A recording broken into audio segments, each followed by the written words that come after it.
आणि वेळात राजकीय घडामोडींकडे भाजप आमदार जयकुमार गोरेंविरोधात याचिका दाखल करण्यात आली आहे। कोरोना काळात उपचाराच्या नावाखाली भ्रष्टाचार केल्याचे आरोप हे गोरेंवरती ठेवण्यात आलेत। 200हून अधिक मृत रुग्णांना जिवंत दाखवून सरकारी योजनेमधून निधी लाटल्याची याचिका ही उच्च न्यायालयात दाखल झाली आहे। दरम्यान आरोपांवरती बोलताना जयकुमार गोरे यांनी 4 वर्षांनंतर दृष्टांत कसा झाला असा सवाल उपस्थित केलाय।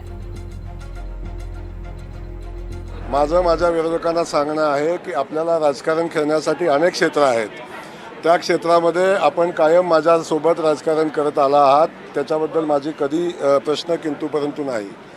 परंतु ज्या हॉस्पिटलनं लोकांची सेवा केली, शेकडो लोकांचे जीव वाचवले, अशा कामासंदर्भात अशा पद्धतीचे आरोप करणं आणि अशा पद्धतीनं 4 वर्षानंतर आता यांना दृष्टांत झालेला आहे, याच्यावर चर्चा होणं हे मला वाटतं तितकंसं संयुक्तिक नाही।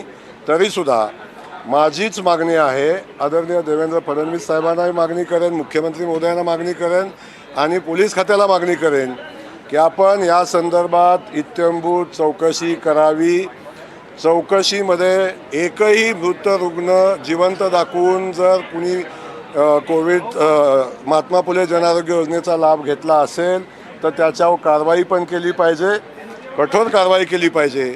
पण हे करत असताना जर कुणी खोटे आरोप केले असतील, जर कुणी चुकीच्या पद्धतीनं कुणाला बदनाम करायचा प्रयत्न केला असेल तर त्यांच्यावरही तेवढीच कठोर कारवाई केली पाहिजे।